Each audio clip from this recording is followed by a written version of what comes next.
ये क्या? इसमें तो मेरे सारे कपड़े गंदे हैं, आपने धोए क्यों नहीं? मैंने कहा था ना कि मेरे घर की मशीन खराब है। बैग खोलकर चेक करती हुई आरती कपड़े देखकर ही चिल्लाने लगी।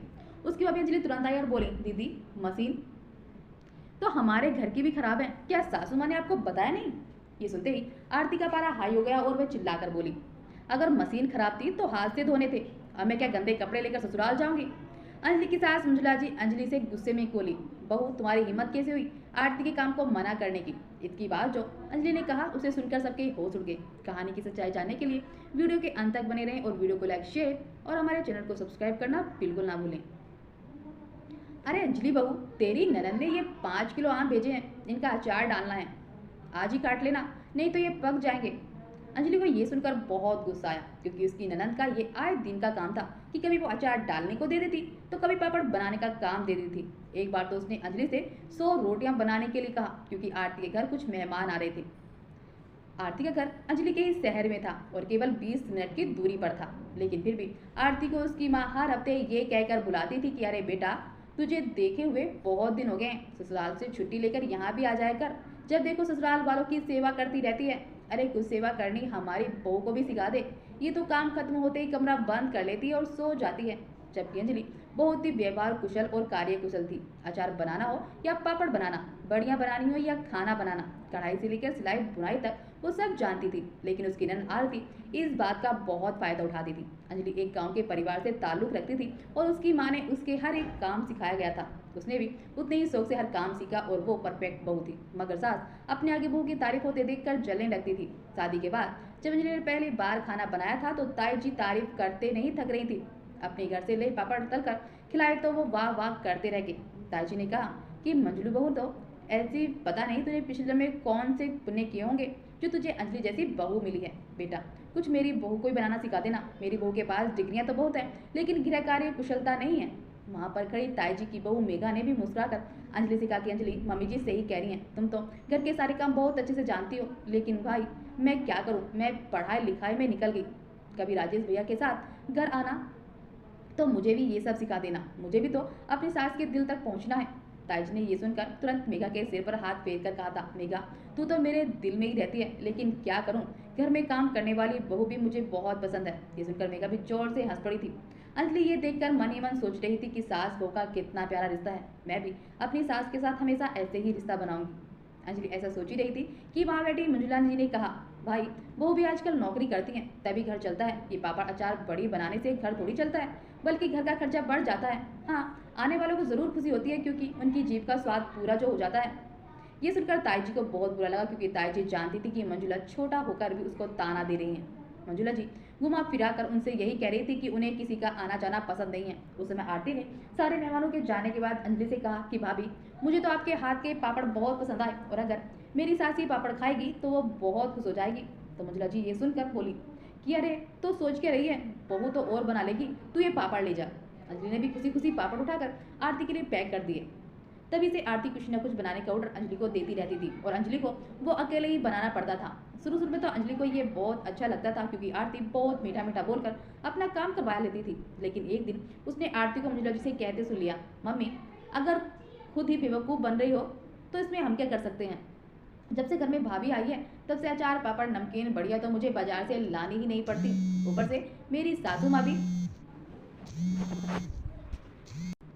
ऊपर से सासू माँ भी मुझसे खुश रहती है। अगर अंजलि कोई भी ये सब नहीं आता और मेरी किसी काम की नहीं थी, ऐसी बहू को कौन भाव देता? मंजू जी ने तपाक से कह दिया, अरे तेरा मायका है जो चाहे बनवा लिया कर, आखिर नंद के लिए नहीं करेगी तो किसके लिए करेगी? राजेश तो ऑफिस चला जाता है और हम में घर में 2 लोग ही बचते हैं, फिर सारा दिन महारानी आराम ही तो करती है। अंजलि को ये सुनकर बहुत गुस्सा आया कि मैं भी तो काम करके थक जाती हूँ और मम्मी को लग रहा है कि मैं बस आराम करती हूँ। अचार पापड़ बनाना कौन सा आसान काम होता है?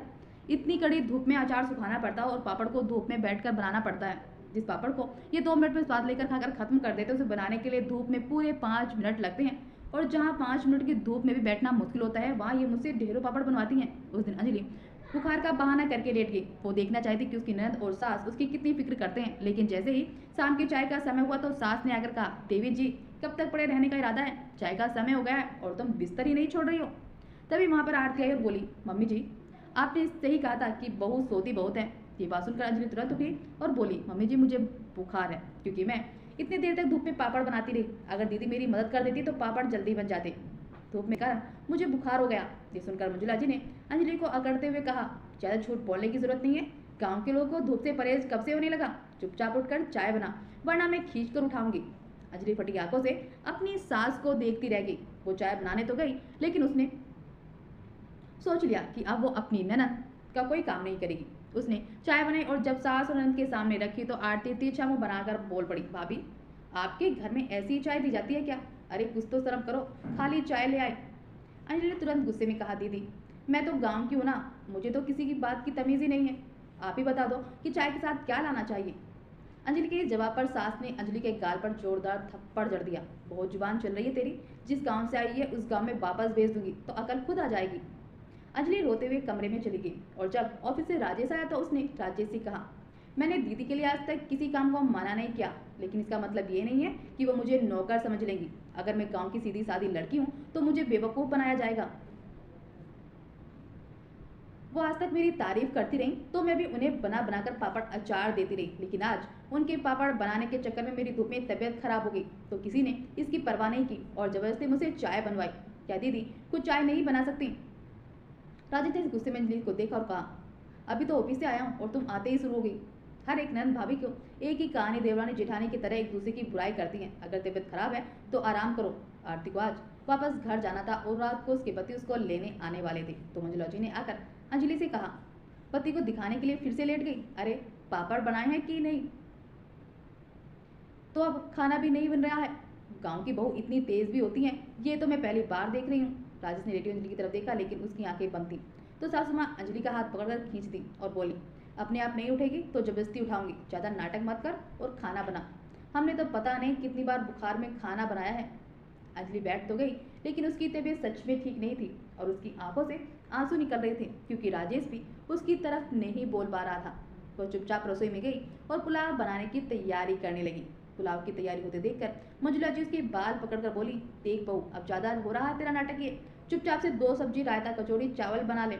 तुम्हारे घर में होती होगी दामाद की ऐसी खातिरदारी, लेकिन हमारे घर में ऐसे नहीं होता है। अंजलि को तो चक्कर आ रहे थे, लेकिन फिर भी उसे खाना बनाना पड़ा। लेकिन राजेश ने आकर उसकी थोड़ी मदद कर दी, जिससे उसका काम थोड़ा जल्दी हो गया। मगर आरती के जाने के बाद मंजुला जी ने राजेश को बहुत जोर से डांटा और कहा, हमारे घर में लड़के रसोई में नहीं काम करते हैं। क्या तूने कभी अपने पिताजी को रसोई में काम करते देखा, जो तू बहू को सब्जी काट कर दे रहा था? राजेश ने गुस्से में अपनी माँ से कहा कि माँ मैंने सब देख लिया, अंजलि की तबीयत सच में ठीक नहीं है। मंजुला जी राजेश को उसकी तरफदारी करते देखकर जल भुन गई। बड़बड़ाते हुए कहने लगी कि हमारे पति ने तो कभी हमारे लिए इतना नहीं किया, इसकी बीवी एक अनोखी आई है जो ये इसके आगे पीछे घूम रहा है। राजेश के कारण मंजुला जी कुछ दिन चुप रही, लेकिन फिर एक दिन आरती का फोन आया और उसने कहा कि मम्मी जी मेरी वॉशिंग मशीन खराब हो गई है और मेरे यहाँ बहुत सारे कपड़े गंदे हो गए हैं, चादर पर्दे सब कुछ धोने के लिए पड़ा हुआ है, लेकिन मैं इतना सब हाथ से कैसे धो पाऊंगी, लेकिन बाहर धुलने देती हूँ तो बहुत सारे पैसे खर्च होंगे, आप तो जानती हो इनकी तनख्वाह इतनी नहीं है। तो सासू माँ ने कहा कि बेटा तुम ये कपड़े यहाँ छोड़ जाओ, यहाँ धुल जाएंगे। आरती सुनकर झट से खुश हो गई और बोली, मम्मी ठीक है, मैं कपड़ों के बैग कल आपके यहाँ रखने आ जाऊंगी। अगले दिन जब आरती कपड़ों का बैग लेकर आई तो अंजलि राजेश के साथ मंदिर गई हुई थी। आरती ने अपनी माँ से कहा कि मम्मी भाभी से कह देना इनको प्रेस भी कर देंगी, क्योंकि आपके दामाद जी बिना प्रेस के कपड़े नहीं पहनते हैं। अब जब तक प्रेस ना हो तब तक बेड पर चादर भी बिछने नहीं देते हैं। मंजुला जी ने कहा कि आरती तू फिक्र मत कर, सारा काम हो जाएगा, आखिर बहू ने गाँव का खाया पिया है और मैं देखती हूँ वो कैसे मना करेगी। अगर मना किया तो उसके मायके नहीं भेज दूंगी। अंजलि जब मंदिर से वापस आई तो मंजुला जी ने उसे आते ही कहा, बहू ये दोनों बैग आरती के कपड़े हैं, उसकी वॉशिंग मशीन खराब हो गई है और धुलने के लिए कपड़े बहुत सारे हैं, मैंने उसे कहा है तो वो कपड़े यहाँ लेकर आ गई, तो तुम उसको धो देना, वो रविवार को लेने आएगी। ये सुनते अंजलि सास को गुस्से से देखती ही रह गई। उसने तुरंत अपनी सास से कहा कि मम्मी जी सोचने वाली बात है कि मैं इतने सारे कपड़े कैसे धोऊंगी, और वॉशिंग मशीन तो हमारी भी खराब हो गई है, आप भूल कैसे गई? आपने ये तो मुझसे कहा था कि कुछ कपड़े हाथ से धोने चाहिए, मशीन आप ठीक नहीं होगी, लेकिन इतने सारे कपड़े मैं हाथ से कैसे धो सकती हूँ? मंजुला जी तुरंत तुनक कर बोली, क्या कहा तूने, मैं कैसे धो सकती हूँ? अरे तुझे ही धोने पड़ेंगे और प्रेस भी करने पड़ेंगे। अंजलि को गुस्सा आ गया और उसने चिल्लाकर कहा, मम्मी जी मैं बहू कोई नौकरानी नहीं, क्या दीदी अपनी ननद के इतने काम करती हैं जो मेरे पास हर हफ्ते कुछ ना कुछ करने के लिए भेज देती हैं? अभी तो कुछ दिन पहले अचार बनाया था, फिर उसके बाद उनके लिए पापड़ बनाए थे, अब वो यहाँ आ जाती हैं तो साथ में धो लेते, लेकिन वो खुद भी तो कुछ करना ही नहीं चाहती। अंजलि जाकर अपने कमरे में बैठ गई और राजेश से बोली, आपने सुना ना कि आपकी माँ क्या कह रही है? अगर दीदी की वॉशिंग मशीन ठीक नहीं होगी तो क्या हर हफ्ते वो यहाँ कपड़े धुलने के लिए भेजती रहेंगी? राजेश ये सुनकर खामोश रहा। उसे समझ नहीं आ रहा था कि अब वो अपनी माँ को कैसे समझाए। फिर भी बाहर जाकर उसने अपनी माँ से कहा कि माँ, आप सोच समझकर दीदी का काम क्यों नहीं लेती हैं? अरे पापड़ बड़ी अचार तो बाजार में भी मिलते हैं, तो फिर अंजलि से क्यों बनवाती रहती हो? और फिर वो भी तो थक जाती है ना। लेकिन दीदी ने अब तो हद ही कर दी, धुलने के लिए कपड़े भेज दिए और प्रेस करने को भी बोल रही हैं। मम्मी, आपको भी तो अपनी बहू पर तरस आना चाहिए। मंजुला जी ने गरज कर राजेश से कहा, तू तो जोरू का गुलाम बन चुका है, चुपचाप चला जा यहाँ से और कह दे उस महारानी से 3 दिन में कपड़े धुल जाने चाहिए। राजेश अंदर गया मगर उसने अंजलि से कुछ भी नहीं कहा। अंजलि ने उसे साफ कह दिया कि मैं कपड़े नहीं धोने वाली। मैं गाँव की हूँ तो सीधी साधी समझकर सब मुझे बेवकूफ़ बना रहे हैं, लेकिन अब मैं ऐसा नहीं होने दूंगी, क्योंकि इस तरह मेरा ही मजाक बनाया जा रहा है और सब मेरा फ़ायदा उठा रहे हैं।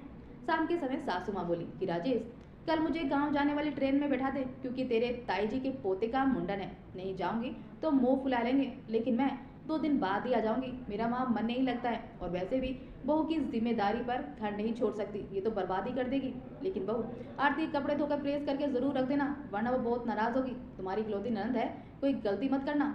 सासू माँ सुबह सुबह गाँव चली गई और अंजलि इस बात से बहुत खुश थी। अब 2 दिन तक उसे कोई भी कपड़े धोने के लिए कहने वाला नहीं था। रविवार के दिन दोपहर में सासू माँ गई और आते ही सो गई। शाम को 4 बजे आरती घर आई और अपनी माँ से बैठकर बात करने लगी। अंजलि ने उसके सामने चाय नाश्ता लगा दिया और उसके बाद आरती ने कहा कि भाभी, मेरे कपड़ों का बैग दे दो, तुमने कपड़े धो तो दिए ना? लेकिन अंजलि ने इस बात का कोई जवाब नहीं दिया और दोनों बैग उठाकर ले गई। जैसे उसने दोनों बैग आरती के सामने रखे तो आरती ने उन्हें खोलकर चेक किया। भाभी, ये क्या? इसमें तो मेरे सारे कपड़े गंदे हैं, आप धोए क्यों नहीं? मैंने कहा था ना कि मेरे घर की मशीन खराब है। बैग खोलकर चेक करती हुई आरती कपड़े देखकर ही चिल्लाने लगी। उसकी भाभी अंजलि तुरंत आई और बोली, दीदी, मशीन तो हमारे घर की भी खराब है, इसलिए मैं कपड़े धो नहीं पाई। क्या सासू माँ ने आपको बताया नहीं? ये सुनते ही आरती का पारा हाई हो गया और वो चिल्लाकर बोली, अगर मशीन खराब थी तो हाथ से धोने थे ना, अब मैं क्या गंदे कपड़े लेकर ससुराल जाऊंगी? अंजलि की सास मंजुला जी अंजलि से गुस्से में बोली, बहू, तेरी हिम्मत कैसे हुई आरती के काम को मना करने की? मैं तो तुझसे कह कर गई थी कि कपड़े धोकर रखते हैं और प्रेस भी करनी है, तो फिर तूने काम क्यों नहीं किया? इसकी बात जो अंजलि ने कहा उसे सुनकर सबके होश उड़ गए। अंजलि ने कहा, मम्मी, आपके गाँव जाने के बाद दीदी की सास और जीजा जी घर आए थे। वो यहाँ पास के ही मंदिर से गए थे और घर भी आ गए और वो राजेश से कह रहे थे कि तुम्हारी बहन ऑटोमेटिक वॉशिंग मशीन मांग रही है, जिसे खरीदने की अभी मेरी हैसियत नहीं है और मैंने उसे थोड़ा रुकने को कहा है, लेकिन ये मान ही नहीं रही है। राजेश को थोड़ा समझाओ, क्योंकि उसने सारे कपड़े धोबी के यहाँ धुलने दे दिए। अब तुम ही बताओ कि मैं धोबी को इतनी महंगी धुलाई कैसे दूंगा? इसने तो वॉशिंग मशीन को खुद ही खराब कर दिया है और बार बार धोबी के यहाँ कपड़े धुलवा रही है।